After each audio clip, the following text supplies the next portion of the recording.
Shrooms with psilocybin are known as magical mushrooms. A laboratory technician gives the patient a microdose of psilocybin.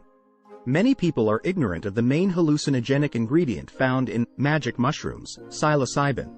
The drug's limited recreational use as well as its possible connection to 1960s counterculture, yet a growing corpus of research over the last 20 years has shown that psilocybin has significant potential in the treatment of a wide range of mental and behavioral health issues. When administered under controlled conditions, psilocybin has proven to be quite safe, says Dr. Ryan Marino, an emergency physician, medical toxicologist, and addiction medicine specialist at university hospitals. Psilocybin is currently classified as a Schedule I restricted substance by the federal government. According to Dr. Marino, scientific evidence does not support the assumption that psilocybin has no medical use. There is strong evidence that psilocybin has therapeutic effects in the field of mental health, even though more research needs to be done. Psilocybin for mental health issues. Studies have shown that psilocybin therapy is beneficial in treating symptoms of treatment-resistant depression, obsessive-compulsive disorder, and other mental health problems. Psilocybin has also been shown to lower fear and anxiety in cancer patients. Johns Hopkins Medicine has led some of these studies.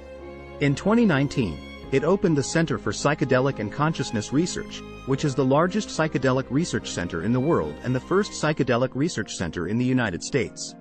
One Johns Hopkins Medicine study found that when psilocybin was combined with talk therapy, the symptoms of clinical depression were greatly reduced. Even though some trial participants only got 2 doses of the drug, they kept getting better for up to a year.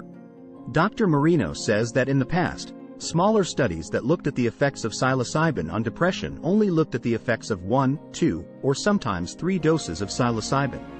The findings demonstrate that the positive effects of psilocybin can last a long time and that people may just need to take it infrequently to gain the benefits, lowering the chance of negative consequences.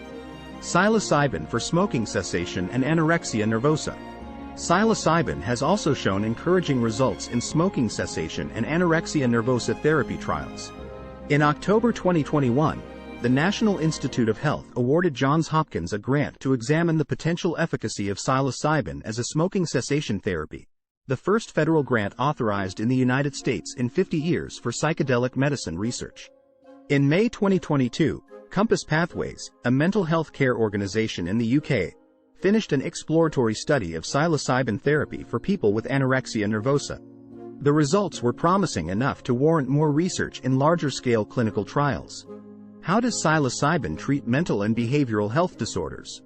Psilocybin can lead to self-described, spiritual experiences when it is given in a controlled setting. These experiences often lead to positive changes in a person's attitude, mood, and behavior. Psilocybin in particular seems to make people more open, which means they are more sensitive, creative, and respectful of other people's beliefs and points of view. People who take psilocybin may feel more open because the chemical can boost neuroplasticity, or the brain's ability to make new connections. To date, numerous studies have been undertaken to support the idea that psilocybin and other psychedelics can induce or increase neuroplasticity. Although more research is needed to identify what's happening at the chemical level, continues Dr. Marino, psilocybin appears to improve the brain's potential to change, to become more adaptive, and to break out of habits and negative thought patterns. As a result, psilocybin has a significant promise for treating depression, anxiety, OCD, and addiction. A reason to be happy, but don't try it at home.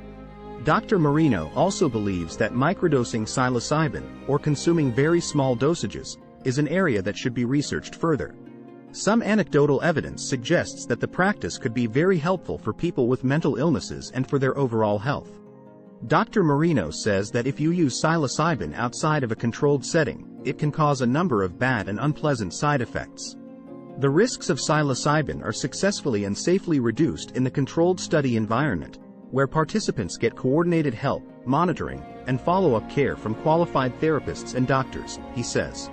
As a result, I would not recommend that anyone ingest psilocybin on their own because it is also illegal under both federal and state law.